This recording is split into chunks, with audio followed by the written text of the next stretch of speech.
수요예배 오신 여러분 환영합니다. 오늘 아침에 오는데 차가 안 막힐 구간인데 차가 엄청 막히는 거예요. 그래서 야, 이거 시간은 다 돼가는데 왜 차가 왜 이렇게 막히나. 그러니까 한참 이제 지나왔더니 어떤 할아버지는 아닌데 좀 연세가 드신 분이 그 스쿠터 비슷하게 생긴 그 오토바이 비슷한 걸 타고 도로 이제 한쪽을 타고 가시니까 사람들이 다 서행을 한 거예요. 그것 때문에. 근데 너무 위태로워 보이는 거예요. 그 도로 막 차가 쌩쌩 달리는데 그 이상한 스쿠터 같은 걸 타고, 다행히 이제 헬멧은 쓰셨는데, 야, 저분 너무 위험한데 그냥 다른 데서 좀 타시거나 큰일이다 뭐 이런 생각을 했는데, 속으로는 욕도 좀 했죠. 빨리빨리 가야 되는데 저러고 있나. 근데 지나고 이렇게 오면서 생각이 드는 게 뭐냐면, 참 우리의 삶과 비슷하다는 생각이 드는 거예요. 우리가 우리 주변에 항상 엄청난 어려움, 또 걱정거리들, 위험한 일들이 항상 산재하고 난무하는데, 그 하나님께서 도우시지 않으면 얼마든지 넘어질 수 있는 그런 상황 가운데서 하나님이 나 또한 그렇게 지키시는 것이 아닌가. 그래서 하나님을 한 번 더 생각하고 의지하게 되는 그런 계기가 됐습니다. 함께 찬양하겠습니다. 박수 치시면서 함께 찬양하겠습니다. 나 주의 믿음 갖고 홀로 걸어도, 나 주의 믿음 갖고 노래 부르네. 폭풍 구름 몰아치고 하늘 덮어도 나 주의 믿음 갖고 실망치 않네. 주는 내 친구, 선하신 친구, 언제나 주 의지하리. 폭풍 구름 몰아치고 하늘 덮어도 나 주의 믿음 갖고 실망치 않네. 내 주는 선한 목자, 내 주는 선한 목자, 나를 인도해. 사망의 골짜기로 다닐지라도 주님께서 나의 길을 인도하시니 나 주를 따라가리. 언제까지나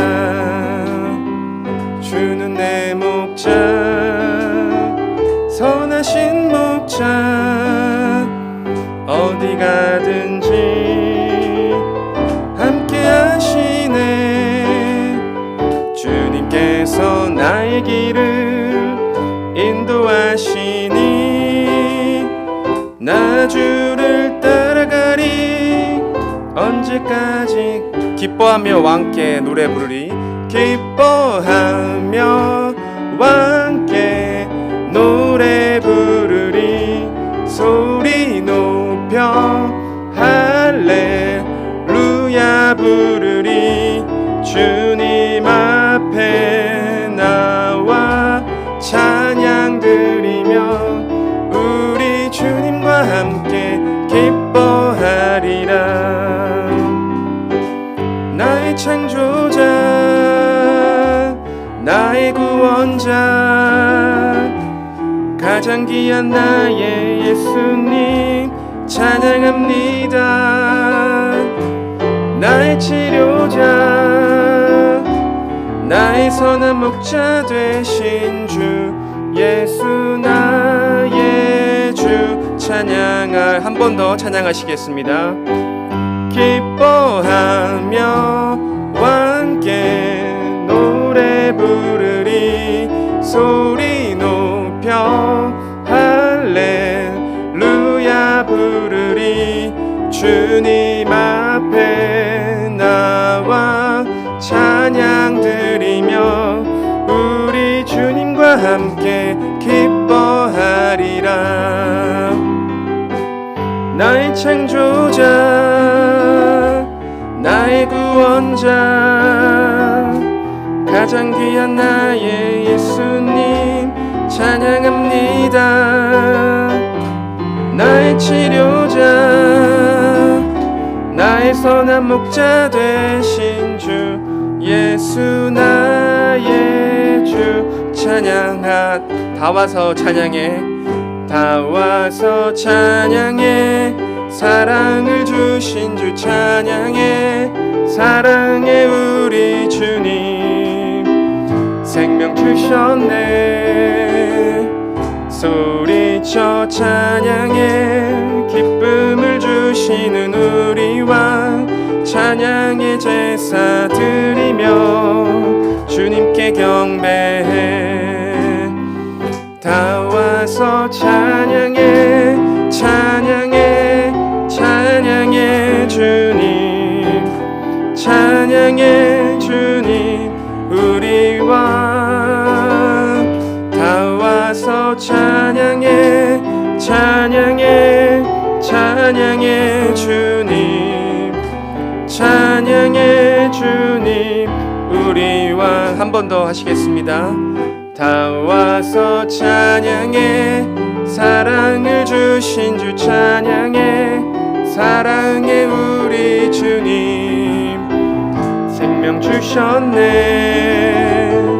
소리쳐 찬양해 기쁨을 주시는 우리 왕 찬양의 제사 드리며 주님께 경배해 다 와서 찬양해 찬양해 찬양해 주님 찬양해 주님 우리 왕 다 와서 찬양해 찬양해 찬양해 주님 찬양해 주님 우리 왕 삶에서 항상 하나님을 찬양하시기를 소원하겠습니다.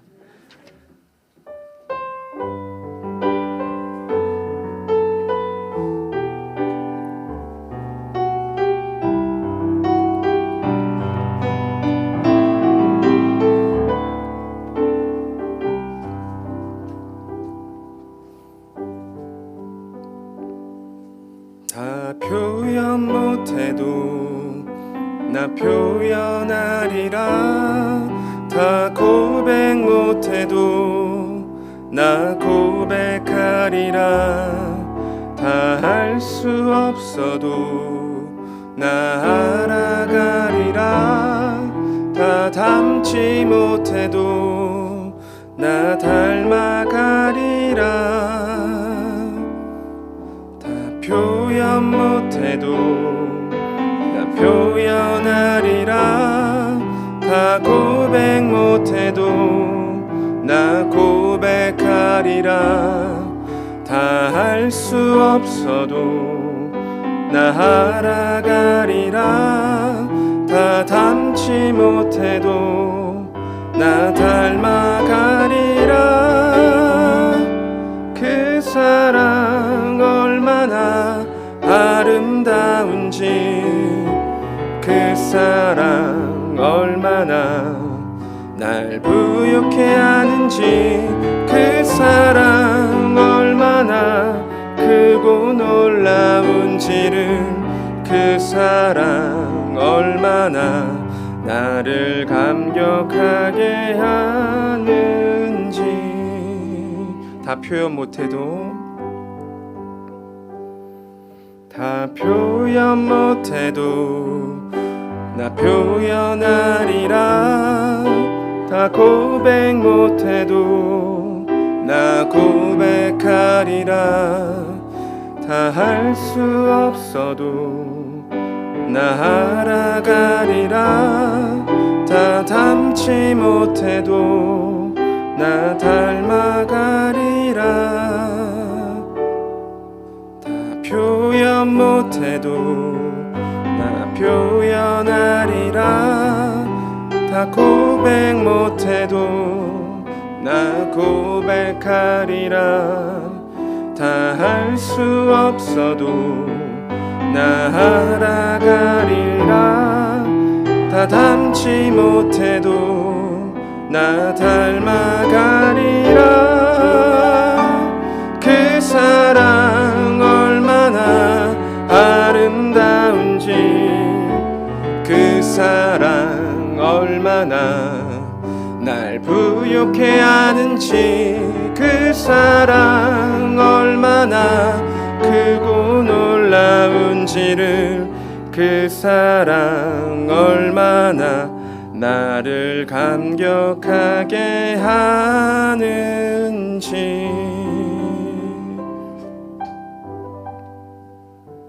이 시간 우리 함께 기도하시겠습니다.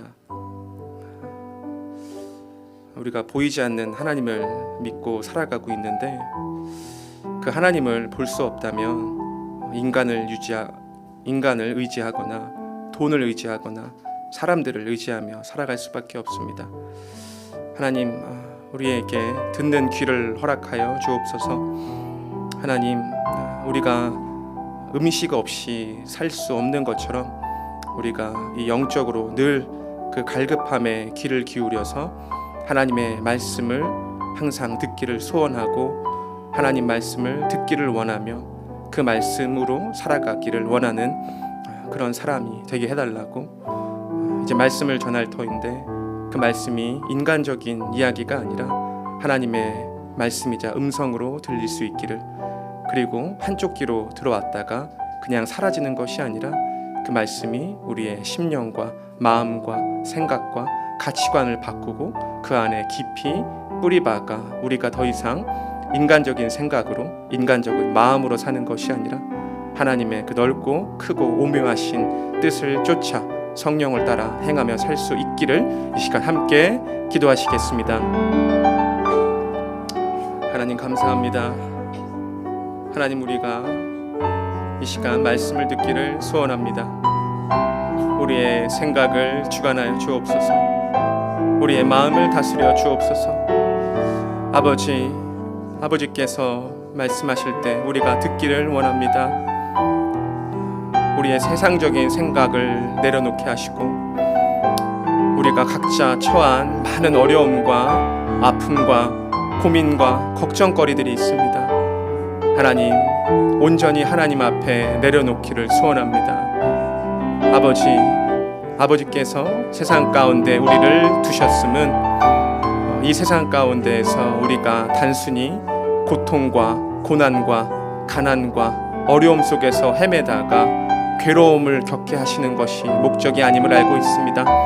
하나님, 우리 가운데 문제가 많을수록 더욱더 하나님 한 분만 의지하게 하옵소서. 하나님, 고통과 고난 가운데 그 가운데 역사하시는 하나님을 발견하게 하옵소서.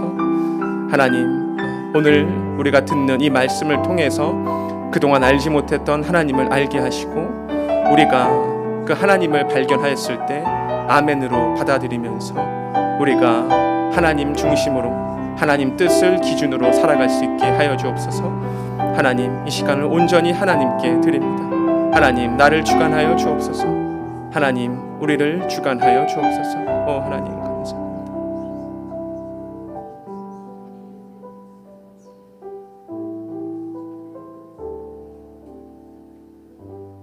감사하며 예수 그리스도의 이름으로 기도드렸습니다. 아멘. 오늘 말씀은 마태복음 5장 보시겠습니다.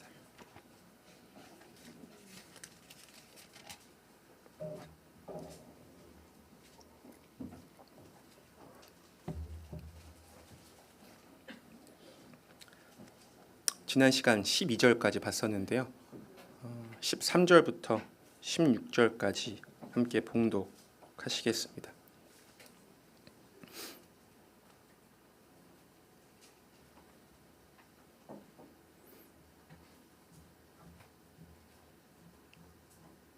마태복음 5장 13절부터 16절입니다. 함께 읽으시겠습니다. 너희는 세상의 소금이니 소금이 만일 그 맛을 잃으면 무엇으로 짜게 하리요? 후에는 아무 쓸데없어 다만 밖에 버려져 사람에게 밟힘 뿐이니라. 너희는 세상의 빛이라. 산 위에 있는 동네가 숨겨지지 못할 것이요 사람이 등불을 켜서 말 아래에 두지 아니하고 등경 위에 두나니 이러므로 집안 모든 사람에게 비치느니라.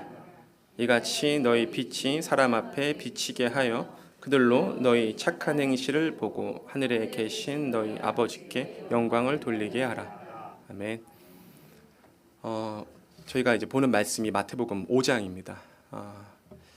마태복음은 특성이 있었죠. 마태복음은 예수가 그리스도라는 사실을 증거하는데 그리스도라는 직임을 통해서 증거한다고 했습니다. 그때 말하는 직임이란 구약 시대에 기름을 부어서 하나님 나라를 다스리게 하는 그 직분을 말하는데 크게 세 가지가 있었죠. 선지자와 왕과 제사장의 직임이 있었습니다. 그 중에 마태복음은 이제 1장부터 4장까지 그리스도의 직임에 맞는 합당한 사람이다라는 사실을 4장까지 해서 그 자격 요건을 갖추는 것을 보여주었고, 이제 5장부터는 본격적으로 당신이 선지자이라는 사실을 증거를 합니다. 그래서 5장 1절 2절을 보면 예수께서 산에 올라 입을 열어 가르치신다라는 말은 구약에 예언이 돼 있죠. 장차 선지자가 오면 산에 올라서 입을 열어서 비유로 가르칠 것이다. 그래서 예수께서는 당신의 선지자 자격을 그 예언을 통해서 성취를 하셨고, 예수께서 오셨을 때 예수의 길을 준비한 자가 있었죠. 세례 요한이었습니다. 세례 요한이 와서 회개하라, 천국이 가까이 왔다라고 얘기를 했죠. 예수께서도 당신의 사역을 본격적으로 시작할 때 회개하라, 천국이 가까이 왔다라고 얘기를 합니다. 그러니까 예수님의 사역은 한마디로 얘기를 하면 하나님 나라. 왜 하나님 나라라고 하냐면 마태복음에서는 천국이라고 표현을 하죠. 유대인들은 하나님이라는 말을 함부로 얘기하지 않았습니다.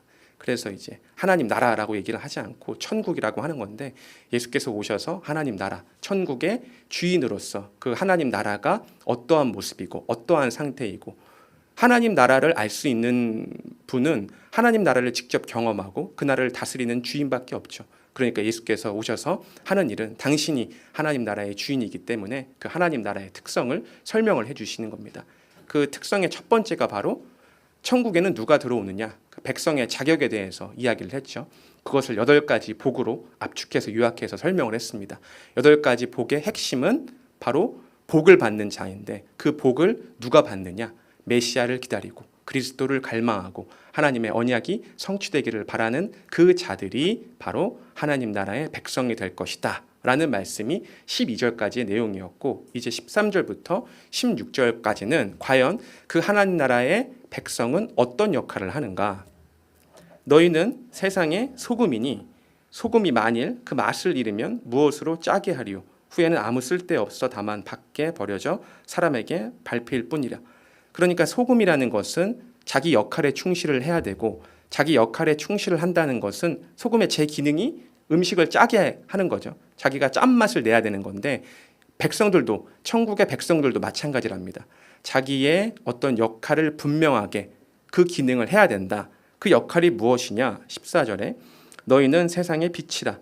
산 위에 있는 동네가 숨겨지지 못할 것이요, 사람이 등불을 켜서 말 아래에 두지 아니하고 등경 위에 두나니 이러므로 집안 모든 사람에게 비치느니라.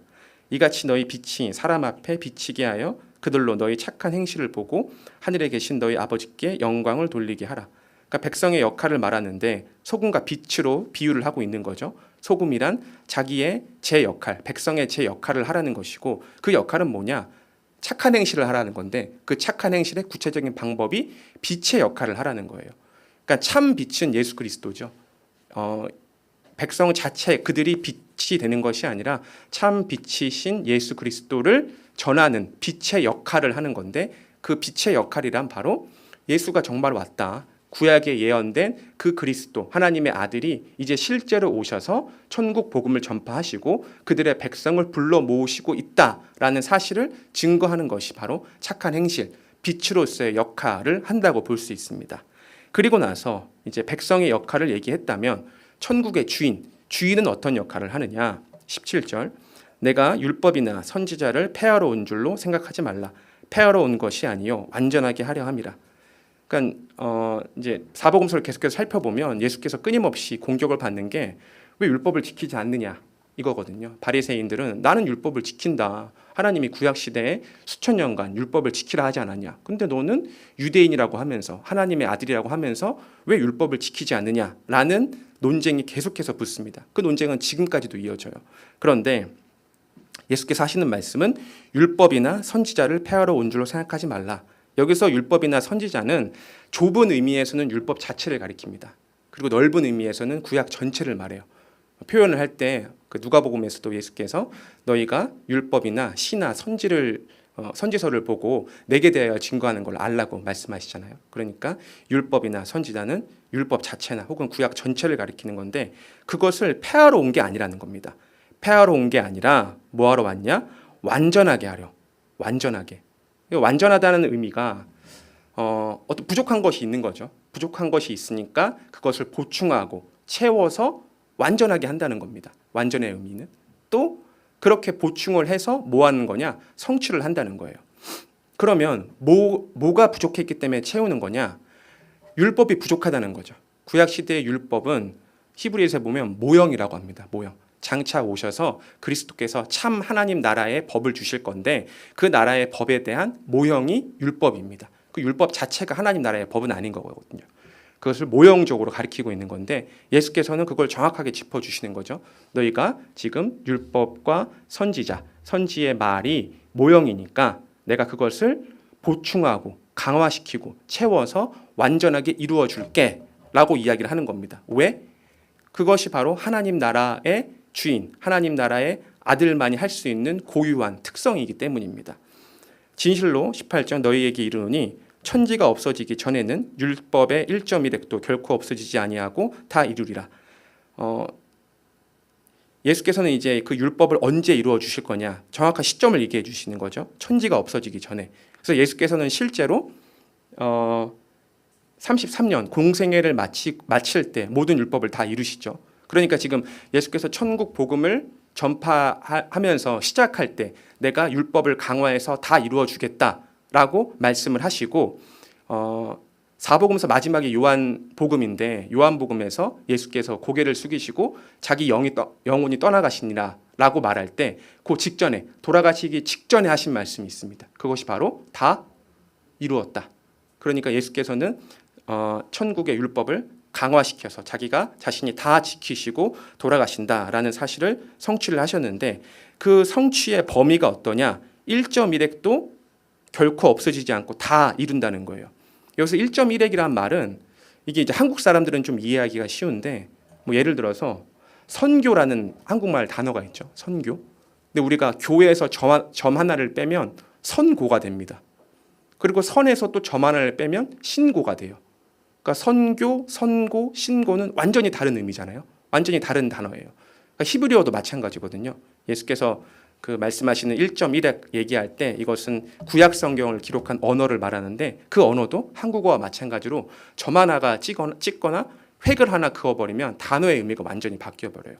예수께서는 당신이 율법을 다 지키시는데 그것을 강화시킨 것마저도 1.1획도 빼지 않고 완전히 다 지키실 거다. 언제까지? 천지가 없어지기 전까지 다 지키실 건데 19절에 그러므로 누구든지 이 계명 중에 지극히 작은 것 하나라도 버리고 또 그같이 사람을 가르치는 자는 천국에서 지극히 작다 일컬음을 받을 것이요. 이걸 누굴 가리키는 거죠? 이거는 크다 작다라는 개념이 천국에서 뭐 되게 높은 지위가 있고 낮은 지위가 있고 이런 의미가 아니라 천국에서 높은 자는 한 사람밖에 없죠. 하나님의 아들 예수 그리스도밖에 없고 천국에 들어오지 못하는 자를 가리켜서 작은 자라고 말하는데 지금 율법의 일부를 지키면서 율법을 가르치면서 자기가 의롭다고 말하는 사람들이 당대에 있었습니다. 그게 누구였죠? 그게 바리새인들이었습니다. 바리새인들이 나는 하나님의 율법을 지키기 때문에 난 의로워. 그러니까 너희도 잘 지키고 율법의 조항들은 이런 거야. 막 설명을 했단 말이에요. 그런 자들을 가리켜서 누구든지 이 계명 중에 지극히 작은 거 하나라도 버리고 아주 작은 거 하나라도 버리고 또 그같이 사람을 가르치는 자는 못 지키는데 말만 그렇게 하는 자는 천국에 들어오지 못할 것이고 누구든지 이를 행하며 가르치는 자 이건 누구죠? 천국의 주인이신 예수를 가리키는 거예요. 그러니까 율법을 통해서 의를 얻는 방법은 하나밖에 없습니다.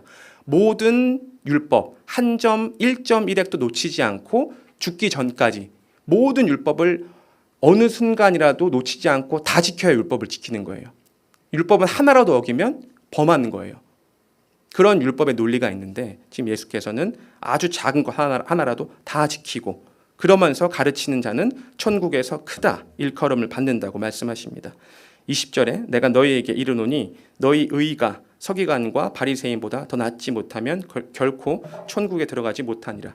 그러니까 행위를 통해서 의를 얻으려면 바리새인과 서기관보다 더 많이 더 철저하게 율법을 지킴으로 의를 얻어야 되는데 그런 사람은 한 사람도 없죠. 그러니까 사도 바울도 율법 앞에서 의인은 없나니 한 사람도 없다라고 얘기를 합니다.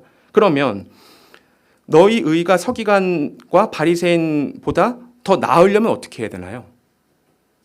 그것이 이제 5장 마지막 절과 연결이 되는데 인간 우리 스스로 의롭다라는 것은 내재적으로 발생하는 게 아닙니다. 우리는 불의한 존재이고 우리는 의가 덧입혀지는 존재거든요. 그걸 칭의라고도 하고 득의라고도 합니다. 불의한 자인데 하나님이 그냥 너희는 의롭다. 왜? 너희는 나를 믿기 때문에 의롭다라고 그냥 칭해 주는 거예요.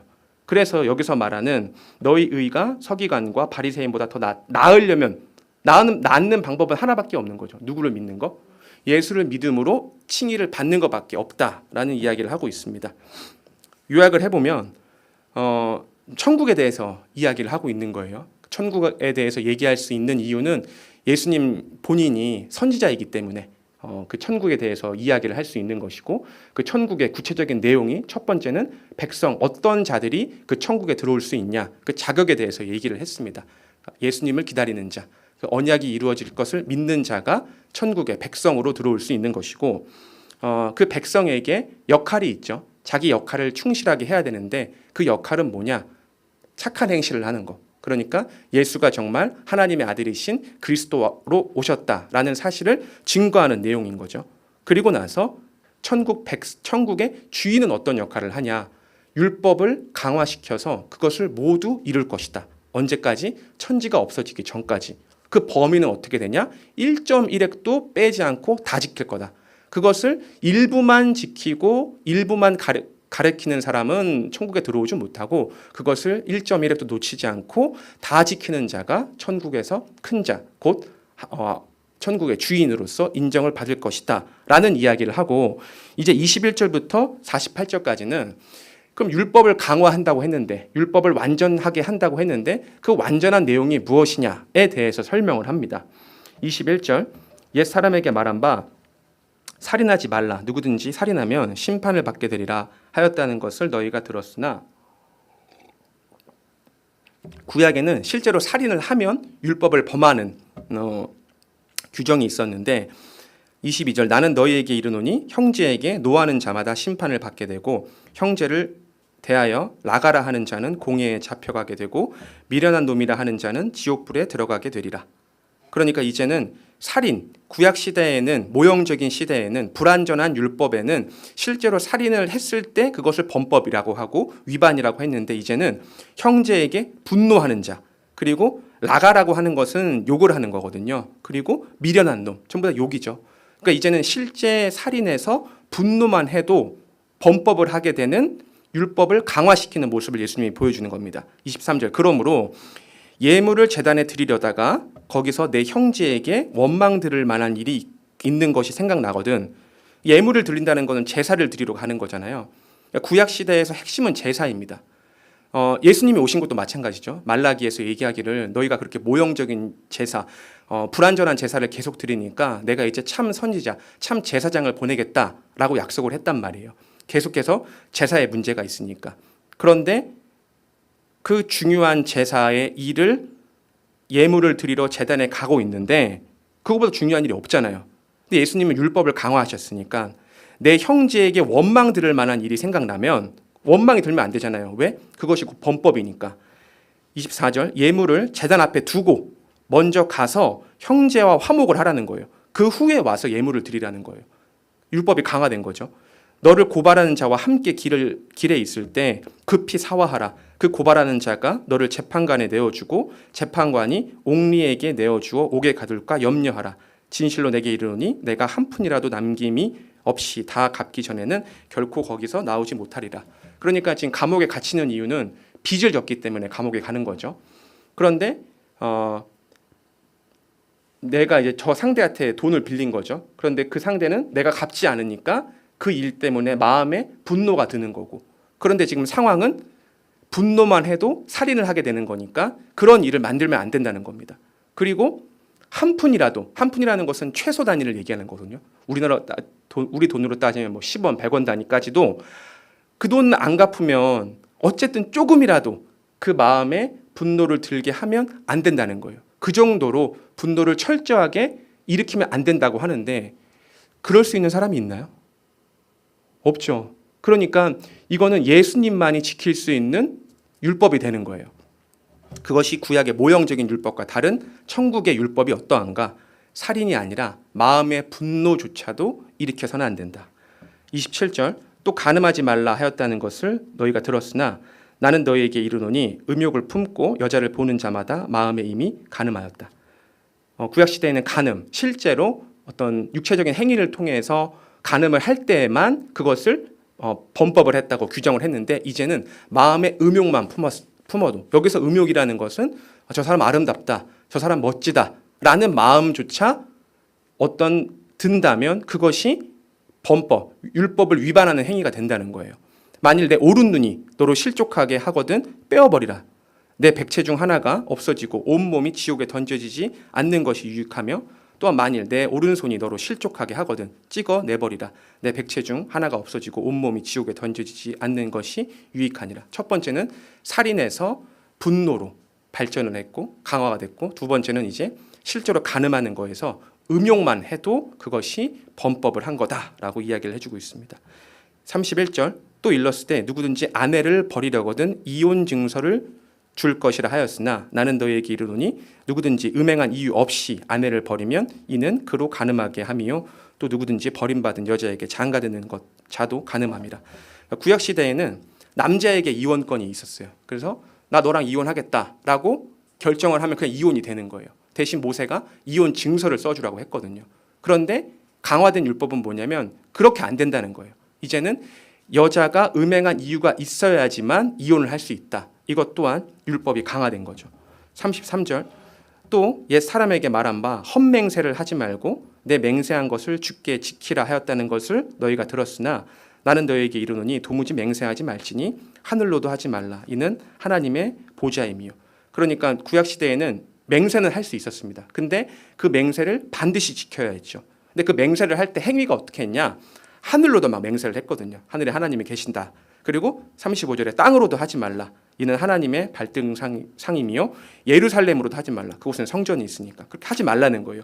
이는 큰 임금의 성이요 내 머리로도 하지 말라. 이는 내가 한 터럭도 희고 검게 할 수 없음이라. 오직 너희 말은 옳다 아니라 하라. 이에서 지나는 것은 악으로부터 나느니라. 그러니까 구약 시대에서는 율법 맹세를 할 수 있었지만 예수께서 주신 강화된 율법에서는 맹세하지 말라. 강화가 된 거죠. 38절 또 눈은 눈으로 이는 이로 갚으라 하였다는 것을 너희가 들었으나 나는 너희에게 이르노니 악한 자를 대적하지 말라. 구약 시대에는 동해 보복법이라는 게 있었습니다. 그러니까 같은 백성들끼리 내가 눈을 다치게 하면 상대의 눈을 다치게 할 수 있고 상대의 이를 상하게 했으면 상대도 나의 이를 상하게 할 수 있습니다. 그것이 율법에서 위반되지 않아요. 내가 당한 만큼 상대도 나에게 똑같이 할 수 있는 게 동해보복법이라고 해서 율법으로 위반이 되지 않는 행위인데 예수님 지금 그러지 말라는 거예요. 악한 자를 대적하지 말라. 누구든지 내 오른뺨을 치면 참는 정도가 아니라 왼뺨을 대라는 거예요. 누가 너를 고발해서 속옷을 가지고자 하면 겉옷까지도 주고 누구든지 너로 오리를 가게 하면 십리를 동행하고 내게 구하는 자에게 주고 내게 꾸고자 하는 자에게 거절하지 말라. 그러니까 예를 들어서 저도 그런 일이 한 번 있는데 계속 돈을 빌리는 거예요. 계속. 근데 저 사람이 알고 보니까 어떤 갚을 능력도 없고 저를 이용을 하는 거죠. 계속 돈을 빌리는 거예요. 근데 만약에 이것을 우리가 지켜야 된다면 정말 끝도 없이 계속 빌려줘야 되는 거예요.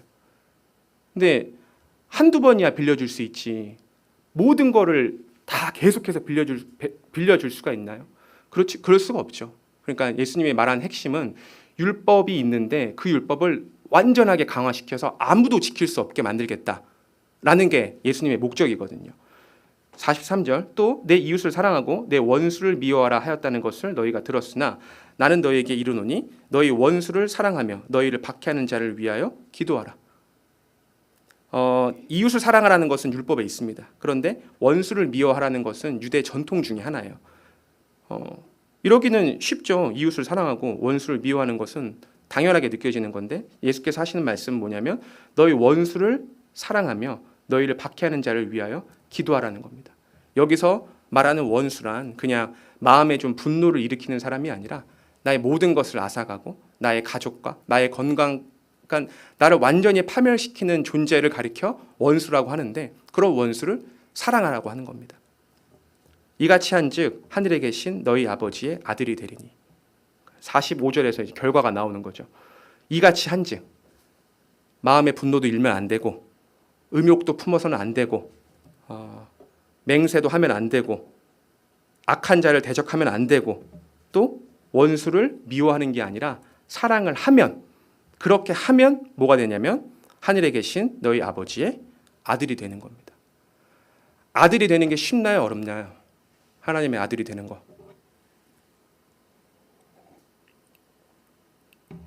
계속해서 예수님은 그리스도의 정체성을 얘기해 주시고 있는 거거든요.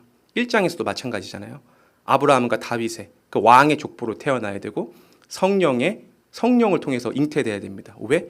그것이 하나님의 아들이 되는 증거이기 때문에. 지금 천국에서도 마찬가지죠. 천국의 주인이 누가 되느냐? 하나님의 아들이 된다. 그런데 하나님의 아들이 되려면 하나님의 법을 완벽하게 지켜야 된다. 그 하나님 나라의 법은 무엇이냐? 지금까지 얘기했던 대로 강화된 율법을 지켜야지 비로소 누가 되느냐? 너희 아버지의 아들이 된다. 그러니까 천국을 들어간다는 게 율법을 지켜서 자기의 공로로 자기의 선행을 쌓아서 되는 이야기가 아니죠. 예수님께서는 분명히 천국이라는 걸 설정을 해놓으셨고 그것에 들어가는 방법을 구체적으로 명시를 해두었습니다. 과학이 엄청 발전했잖아요. 과학이 지금 과학의 시대라고 하는데 아이러니하게 과학이 발전되는 만큼 종교도 굉장히 발전하고 있습니다.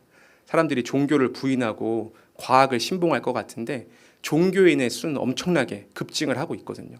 뭐 대표적으로 무슬림이 이제 거의 20억 명에 육박을 하고 있는 거고 천주교도 마찬가지고 카톨릭이죠. 카톨릭이 뭐 지금 남미 지역에서는 카톨릭이 득세를 하고 이제 아프리카에서는 좀 개신교가 많이 발전을 하고 있는데 오순절 계통입니다. 세계적으로 종교가 점점 왕성하고 번성을 하고 있는데 그 종교의 동남아는 불교죠. 그런 특성, 종교의 특성을 보면 전부 다 어떤 천국과 내세의 복과 인간으로서 어떻게 살아야 되냐 이런 내용들이 나오긴 나옵니다. 나오긴 나오지만 성경처럼 이렇게 자세하고 구체적으로 명시한 책은 없어요. 그러니까 막연하게 뭐 무슬림 같은 경우는 이렇게 하면 천국을 갈 것이다. 천국에 가서는 이런 복을 받는다. 그 복에 대한 내용을 자세하게 기술을 해줍니다. 그러니까 그 복을 위해서 폭탄을 들고 뛰어들어가서 죽고 이런 일까지 하잖아요. 그런데 성경에서는 우리가 이게 책으로 따지면 10권이 넘는 분량이거든요.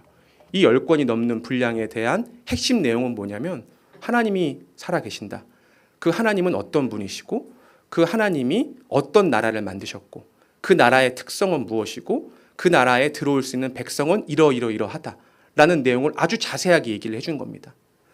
왜 이렇게 자세하게 얘기를 해주냐면 제가 어제도 어머니랑 산책을 하고 돌아오는 길에 좌판이 길게 늘어서 있는 거예요. 길게 그 횡단보도 하나를 다 막을 정도로 길게 늘어서고 있어가지고 공원에서는 보통 이제 자파상들이 많으니까 뭘 하나 건질 게 있나 싶어가지고 한번 가보자고 그래서 이렇게 갔어요. 근데 한 20명 정도 서 있고 테이블이 여기 전체를 채울 정도로 있는데 신천지더라고요. 신천지가 신천지 맞은편에는 그 SGI인가? 하여튼 그 일본에서 온 종교 그 엄청나게 큰 사원이 있고 그 앞에서는 신천지가 포교하고 있고 그래서 책인 줄 알고 이렇게 봤다가 이제 저쪽에서 어머니 막 저희 어머니를 부르는 거예요. 그러면서 저희 신천지라고 이렇게 얘기를 하는 거예요. 숨기지도 않습니다. 왜냐하면 그만큼 교세가 강해진 거예요. 함부로 못하는 거예요. 신천지를 이단으로 물고 넘어져도 워낙 다수가 믿고 있기 때문에 자신 있다는 거거든요. 이제 자신 있게 포교하고 나온 사람들도 다 멀쩡합니다. 앞으로는 어떨까요? 앞으로 지금 대구에서도 그 경북대에 있는 지역에 무슬림 사원 짓는다고 하잖아요. 막을 수 있나요? 쉽지 않아요. 오일머니라는 게 있잖아요. 오일머니. 그 축구 선수 중에 호날두라는 사람이 있어요. 그 사람 연봉이 뭐 2천억 이렇게 된대요.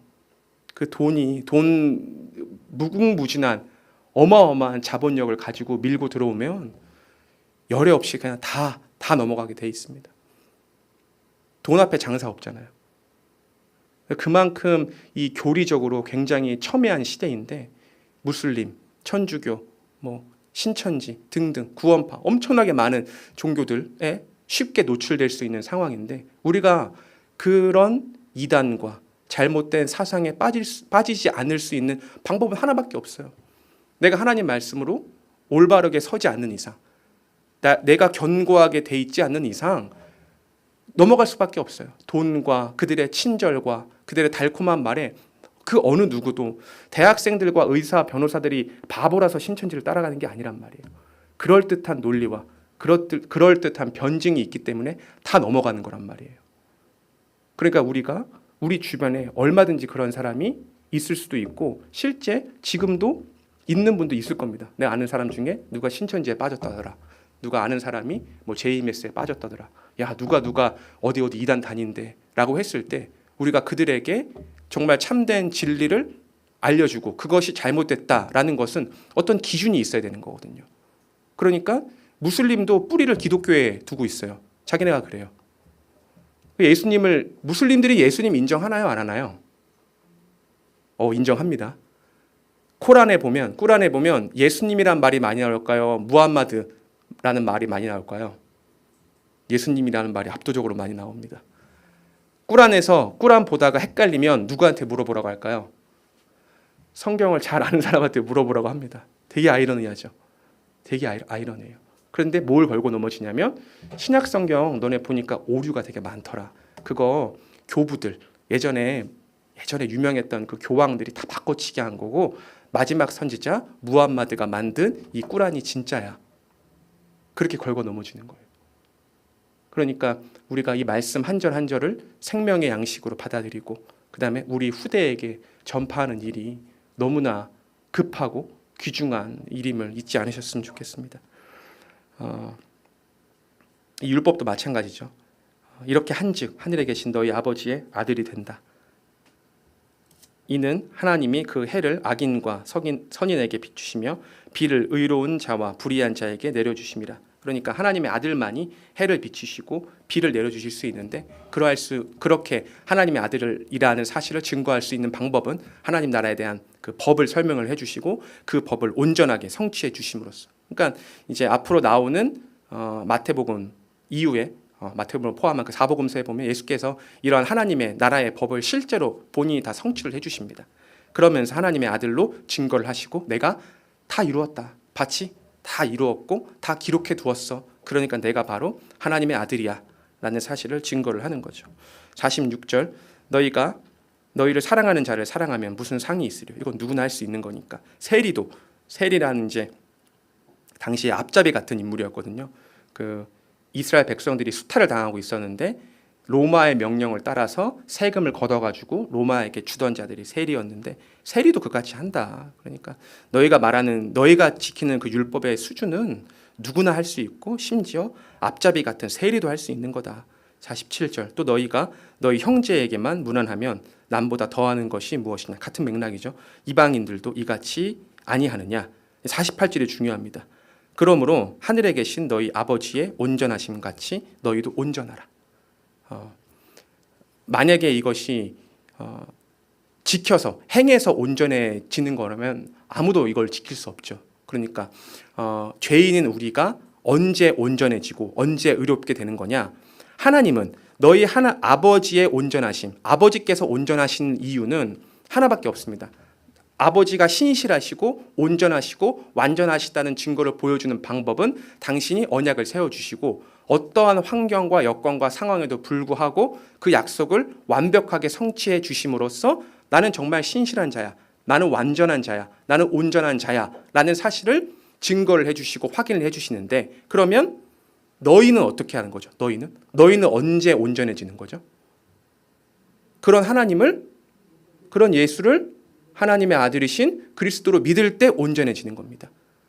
그러니까 이렇게 예수께서 다양하게 1장부터 5장까지, 특히나 5장에서 하나님 나라의 율법을 자세하게 설명을 해주셨는데, 야, 정말 이거는 하나님의 아들만이 지킬 수 있는 거구나. 그리고 실제로 예수께서 성육신하셔서 하나님 나라의 모든 율법을 그분이 지키시는구나 라는 사실을 믿는 자는 그 자를 바로 불의한 자가 아니라 어떤 자? 의롭다, 온전하다라고 칭해 주시는 말씀입니다. 말씀을 정리하겠습니다. 5장은 하나님 나라의 율법관, 그리스도의 율법관을 교육을 하는 말씀입니다.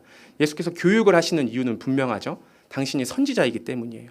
선지자이라는 사실을 증거를 해야 되는데, 선지자를 증거하는 방법은 세 가지입니다. 첫 번째는 교육, 가르치는 내용. 두 번째는 표적이에요. 세 번째는 배척을 당해야 됩니다. 그 중에 첫 번째 교육을 하시는 내용이 5장부터 7장까지의 내용이에요.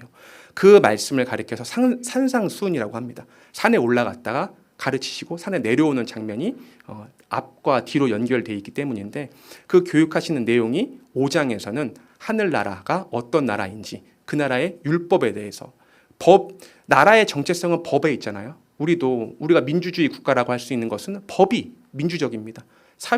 사회주의 국가라고 불릴 수 있는 근거도 그 나라의 법이 사회주의적이기 때문에 그런 거거든요. 그러니까 하나님 나라는 어떤 거냐를 설명을 할 때 그 나라의 법을 얘기해 주는 겁니다. 그 나라의 법. 그 나라의 법은 무엇이냐 쭉 설명을 해 주시는 거죠. 그러면서 그 법을 온전히 지킬 수 있는 자는 바로 누가 된다? 하나님의 아들이 된다. 그러니까 우리가 믿는 하나님의 아들이 이렇게 시원찮은 분이 아니에요. 그리고 자기가 하나님의 아들이다라고 하는 사람이 얼마나 많아요. 얼마나. 그런 자들에게, 그 사람들도 만약에 성경을 근거로 대고 있다면 당신 정말 하나님의 아들이냐라고 하면서 우리가 제시를 할 수 있는 거죠. 당신 이거 다 지켰냐. 근데 정말 아이러니한 거는 지킨다고 하는 사람이 있습니다. 그 종교도 수십만 명이에요. 자기는 중생한 이후에, 이 그리스도를 영접한 이후에 한 번도 죄를 짓지 않았대요. 한 번도. 그런 자가 한국에만 수십만 명입니다. 한국에만. 그러니까 우리가 하나님을 믿고 그 신앙을 견고하게 세워가고, 또 세상의 어떤 여러 풍파나 정말 많은 정보들이 산지하잖아요. 매일 수만 명의 사람들이 유튜브나 누구나 카더라 하면서 얘기를 하는데, 그 가운데 우리가 온전하게 신앙이 자라고 성장할 수 있는 방법은 하나밖에 없습니다. 매일 하나님의 말씀을, 매일 이 하늘의 양식을 하나님의 뜻대로 진리의 말씀으로 차곡차곡 쌓아가는 길만이, 우리가 그렇잖아요. 아픈 사람이 다시 회복을 하려면 병원에서 잘 쉬고 잘 먹어야 돼요. 돌아가시는 분의 특성은 잘 못 먹습니다. 그러니까 우리가 잘 먹는다는 게 이 말씀을 하나씩 하나씩 잘 묵상하시고 잘 배우시고 깨달아 가시면서, 그러면 정말 신앙이 자라거든요. 정말 신앙이 자라고, 아, 하나님의 아들이 이런 분이 하나님의 아들이었구나. 야, 나는 그 나라에 결코 들어갈 수 없는 존재였는데 하나님이 하나님의 아들을 보내셔서 나 대신 그 모든 것을 이루시고 나를 양자로 삼아 주신 거거든요. 양자로. 그 논리가, 그 원리가, 그 깊은 뜻이 이 지금 복음에 담겨 있는 거고, 그런 사실을 하나씩 하나씩 깨달을 때마다 우리가 그러잖아요. 겸손한 사람 되게 좋아하잖아요. 인간이 겸손할 수 있나요? 인간 스스로는 절대 겸손할 수 없습니다. 조금만 자기 능력이 드러나도 교만하고 자랑하고. 그런데 인간이 겸손할 수 있는 유일한 방법은 절대자를 만나는 것밖에 없어요. 절대자 하나님을 만날 때, 아, 내가 정말 아무것도 아닌 존재였구나. 내가 정말 보잘것없는 존재구나. 아, 나는 내 힘으로 살아갈 능력이 있는 자가 아니구나. 이런 사실을 배울 때 겸손해지고, 그렇게 겸손해질 때 옆 사람이 좀 실수를 해도 완벽한 사람이 어딨냐, 괜찮다, 용서가 되는 거고, 누가 좀 잘난 척을 해도 그래, 얼마나 잘난 게 없으면 잘난 척을 할까, 넘어가게 되고, 그것이 하나님을 올바로 믿을 때 하나님의 높으심과 그 절대성을 충만히 경험하면 경험할수록 낮아지고, 그 다음에 그런 불평불만이 없어지거든요. 불평불만이라는 것은 나의 현실과 이상에 대한 차이 때문에 오는 거잖아요. 이거 왜 안 돼? 이 정도면 되지 않아? 이쯤 했으면 이렇게 이루어져야지. 계속 불만이 생기거든요. 근데 겸손한 자는 감사한 게 너무 많은 거예요. 감사한 게. 코로나 엄청 유행이었잖아요. 100만 명도 넘게 걸렸었는데, 그때 고통받았을 때 야, 나 죽는 거 아닌가 했다가 낳잖아요. 암에 걸렸어요. 암 3기 4기래요. 근데 나았잖아요. 그때 얼마나 기쁘겠어요. 근데 우리 건강한데 건강해서 너무 행복하다, 볼 수 있어서 너무 행복하다, 숨 쉴 수 있어서 너무 행복하다, 손가락을 움직일 수 있어서 너무 행복하다, 그러지 않는단 말이에요. 네, 정말 사소한 것에 똑같은 상황에서도 감사할 수 있고, 누구는 불평할 수 있는 그 기준이 절대자를 아는 것밖에 없는데, 그 절대자에 대한 소개가 성경처럼 자세한 건 없습니다.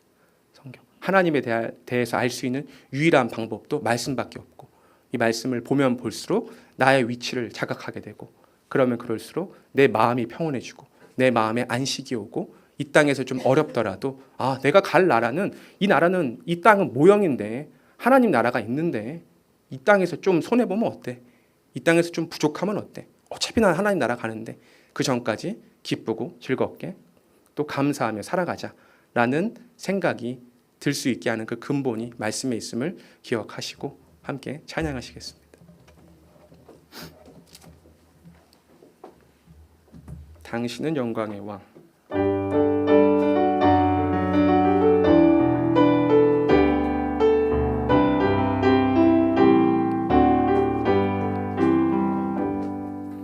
당신은 영광의 왕, 당신은 평강의 왕, 당신은 하늘과 땅의 주, 당신은 정의의 아들. 천사가 무릎 꿇고 예배하고 찬양하네.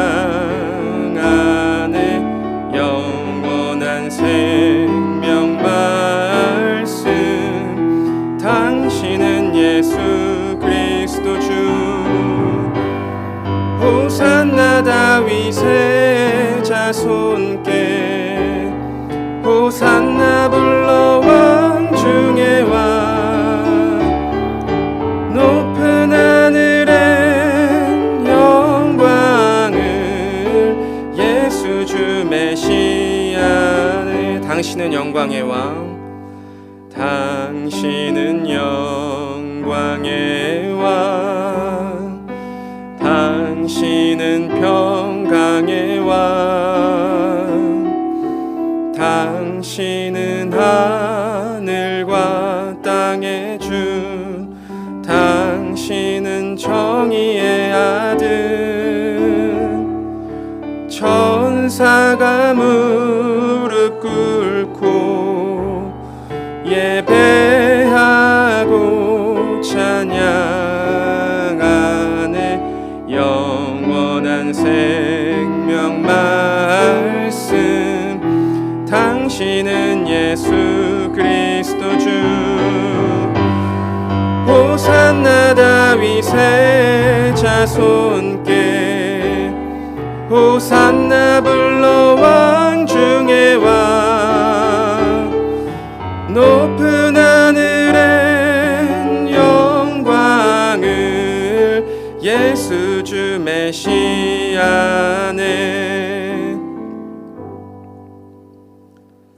이 시간 함께 기도하시겠습니다. 이 찬양을 부를 때마다 참 우리가 다들 이 땅에 살면서 우리가 주인이고 우리가 왕이고 우리가 왕이 되려고 살아가고 있잖아요. 근데 어쩌다 이렇게 하나님 말씀을 또 하나님을 만나게 되어서 매일매일 나를 부인하고 나를 내려놓고 내 뜻이 아니라 하나님 뜻에 순복하면서 내가 왕이 아니라 하나님을 왕으로 모시며 섬기며 그렇게 살기를 바라는데, 그것은 세상의 논리와는 너무나 다르고 세상의 그 어떤 누구도 자기를 더욱더 견고하게 만들려고 하지 자기를 내려놓는 경우는 없습니다. 내가 하나님을 만난 것도 하나님의 백성이 된 것도 또 하나님을 왕으로 섬기며 살려고 하는 그 모습조차도 모두 다 하나님의 은혜입니다. 하나님 안에서 늘 하나님의 백성으로서 어떻게 살아가야 되는지, 하나님의 백성으로서 주신 가치가 무엇인지, 나의 역할은 무엇인지, 나의 사명은 무엇인지 그것을 잘 깨닫게 해달라고 나에게 길을 보여주시고 어디로 가야 될지 알려달라고 함께 하나님께 기도하시겠습니다. 하나님 감사합니다. 우리에게 말씀을 허락해 주시고 하나님의 자녀를 삼아 주심에 감사와 존귀와 영광을 올립니다. 아버지, 우리에게 말씀하여 주옵소서. 아버지, 보이지 않는 하나님을 믿고 살아갈 때 하나님께서 들려주시는 이 말씀을 통해서 나의 생각과 마음이 바뀌고 세상의 논리를 따라가는 것이 아니라 하나님의 말씀 안에서 확신하며 살아가게 하옵소서. 아버지께서 인도하지 않으신다면, 은혜를 내려주시지 않는다면 결코 우리는 의롭다고 칭함을 받을 수 없는 자들입니다. 아버지께서 은혜를 내려 주옵소서. 우리를 바꾸어 주시고 우리에게 그 말씀을 통해서 거듭난 삶을, 새로운 삶을 살도록 역사하여 주옵소서. 하나님의 은혜가 간절히 필요합니다. 하나님의 은혜가 너무나도 필요합니다. 아버지, 우리에게 깨달음과 우리에게 용기를 부어 주옵소서. 늘 우리가 말씀 가운데서 살기를 원합니다.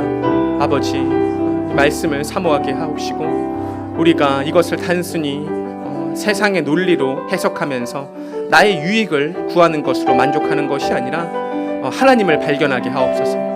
하나님을 발견해서 그 하나님 안에서 하나님과 더불어서 하나님의 백성으로서 살게 하여 주옵시고, 우리가 참 기쁨과 행복을 언제 느낄 수 있는가?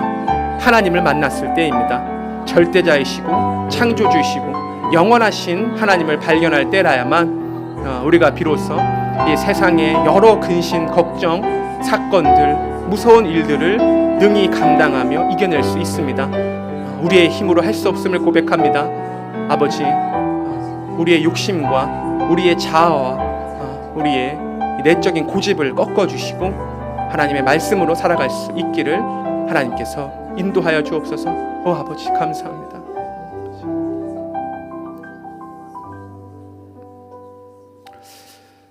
뉴스를 보면 참 무서운 일들이 많이 일어나는 것 같습니다. 1, 2년 사이에 벌써 정신질환 환자가 100만 명을 넘어섰고, 엊그저께 그 20년 형을 받은 그 뉴스를 보니까 참 무서워서 떠는 모습이 남의 이야기 같지 않더라고요. 출소하면 50살인데 그러면 나는 죽으라고 하는 거냐. 그렇게 무서운 일들이 자행되고 있는 것이 지금 한국의 현실이고, 이 세계 80억 인구 가운데에서 정말 온전하게 건강하게 신실하게 살아가는 자들이 점점 줄어가고 있는 느낌이 항상 들고 있습니다. 이 나라가 부패하고 세계가 부패하는 이유는 하나밖에 없습니다.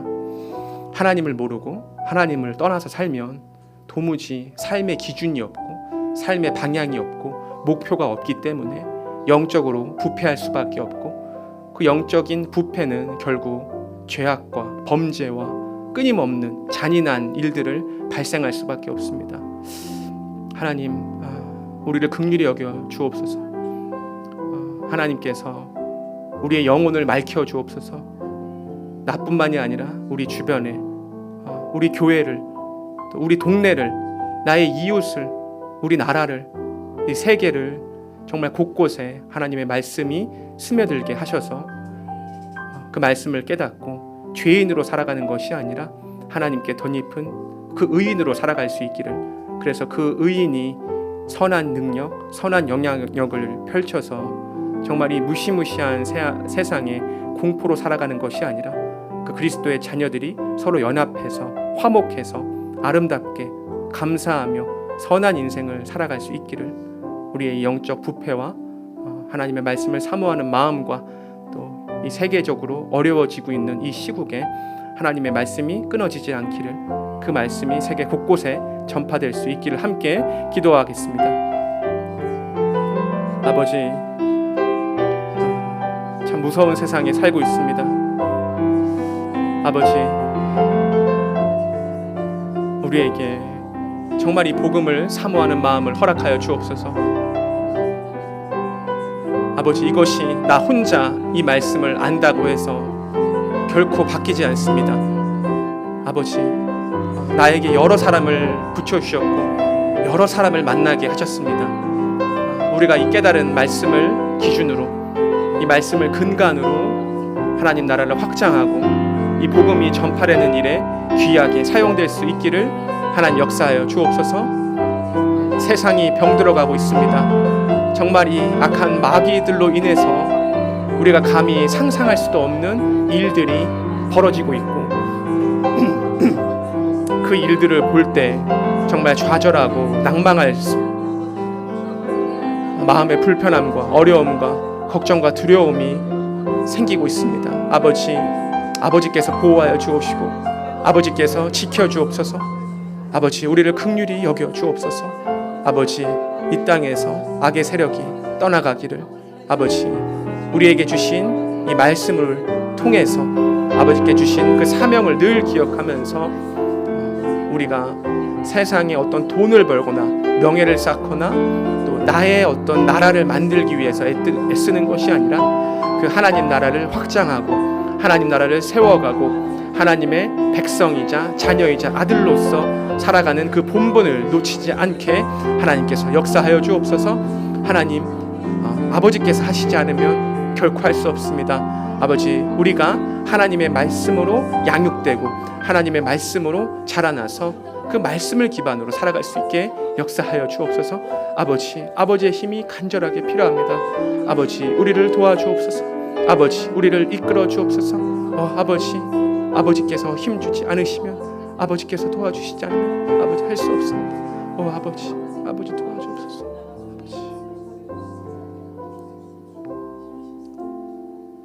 마지막으로 기도할 때 정말 이 다음 세대를 위해서 기도했으면 좋겠습니다.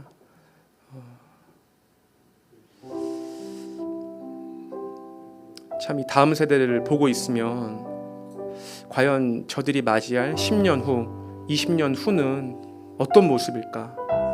얼마나 더 폭력과 어려움과 또 고통이 난무하는 세상에서 살게 될까?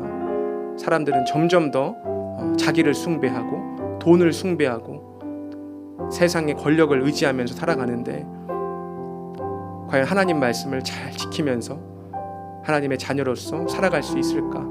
학교에서는 오로지 좋은 성적, 좋은 대학, 좋은 직장, 더 많은 돈, 더 많은 명예, 권력을 얻기 위해서 최선을 다하라고 가르치고 있는데, 과연 그런 경쟁에서 살아남을 수 있는 자가 몇 명이나 될 것이며, 그렇게 최고점에 올라간 자가 다른 사람을 불쌍히 여기고 가련히 여기고 동반 성장을 하자고 이야기를 하면서 아름답고 선하게 살 수 있을까?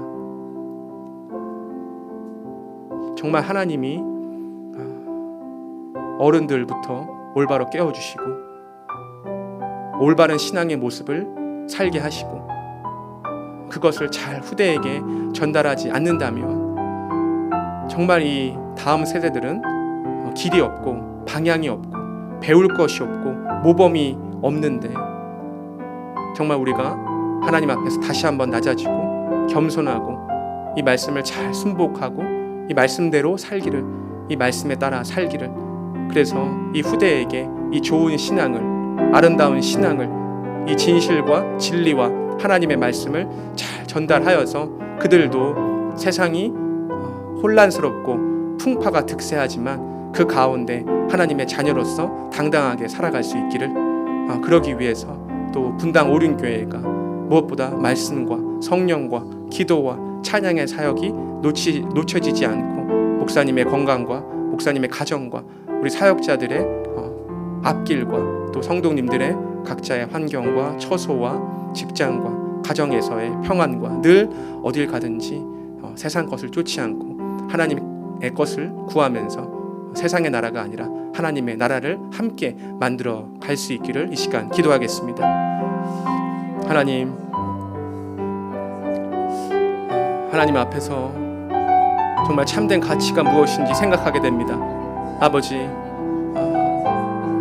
우리에게 하나님 나라를 사모하는 마음을 허락하여 주옵소서.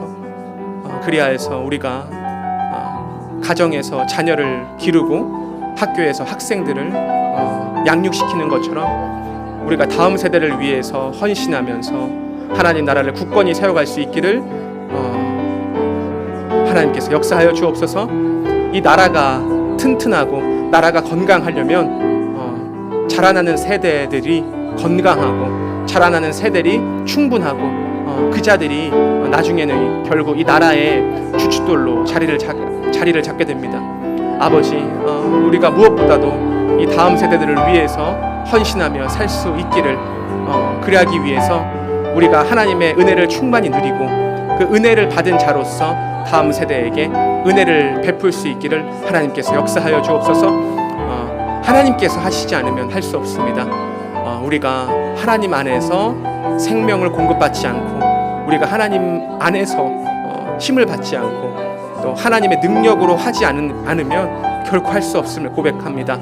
아버지, 우리 마음에 찾아와 주시고 말씀으로 우리를 자라게 하셔서 우리가 어딜 가든지 하나님의 자녀로서 살아가게 하시고 하나님의 자녀로서 행하는 그 일들로 하나님 나라가 굳건히 세워질 수 있기를 하나님께서 역사하여 주옵소서. 아버지, 정말 우리를 보내신 목적을 기억하게 하옵소서.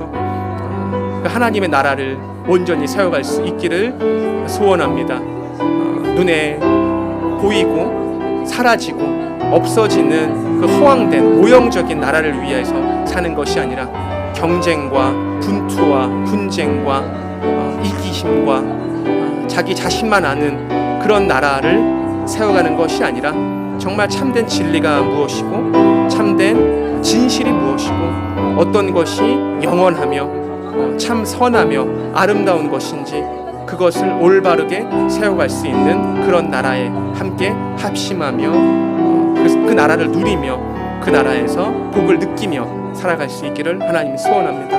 아버지, 참 아버지의 은총을 더욱더 간구하는 오늘입니다.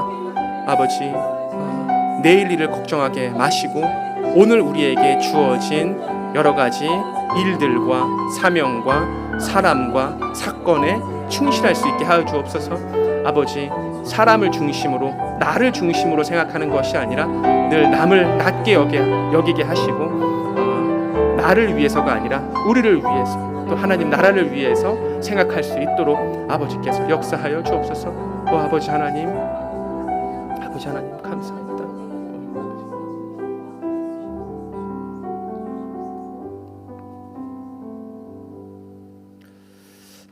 하나님, 우리에게 말씀을 허락하심에 감사합니다. 우리의 육신이 음식을 먹고 자라나는 것처럼 우리가 영의 말씀을 먹고 하나님의 말씀을 통해서 자라나게 하옵소서.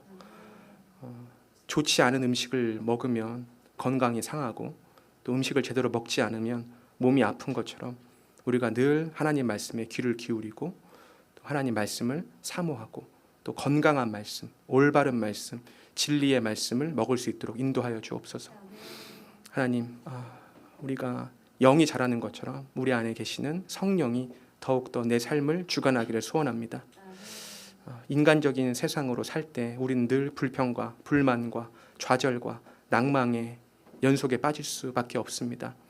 우리의 삶이 성령으로 인도된다는 사실을 깨달을 때, 우리의 삶을 성령이 주관하신다는 사실을 알 때, 또 우리의 삶을 내가 바꿀 수는 없지만 성령께서 바꾸실 수 있다는 사실을 믿을 때 비로소 우리가 아름다운 삶, 복된 삶, 하나님의 아들로서의 삶을 살 수 있습니다. 아버지, 우리에게 늘 성령을 부어주시고 늘 성령과 소통할 수 있게 하시며 늘 성령의 그 음성에 귀를 기울일 수 있게 하여 주옵소서. 아버지, 우리가 하나님의 말씀을 잘 배우고 듣는 것이 나 혼자만 이 복을 누리며 살기 위해서가 아닙니다. 아버지께서 나에게 맡겨주신 많은 이웃과 가족과 친구와 지인들이 있습니다.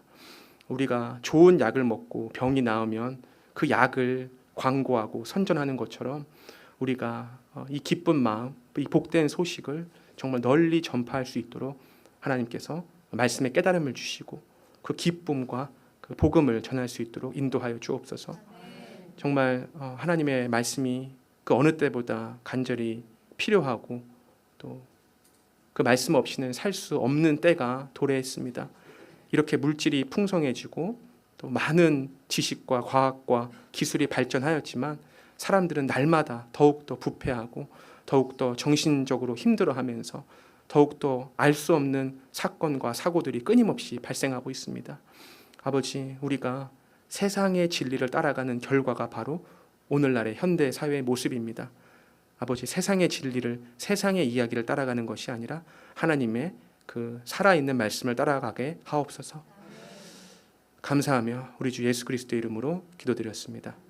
하늘에 계신 우리 아버지여, 이름이 거룩히 여김을 받으시오며 나라 임하옵시며 뜻이 하늘에서 이루어진 것 같이 땅에서도 이루어지리라.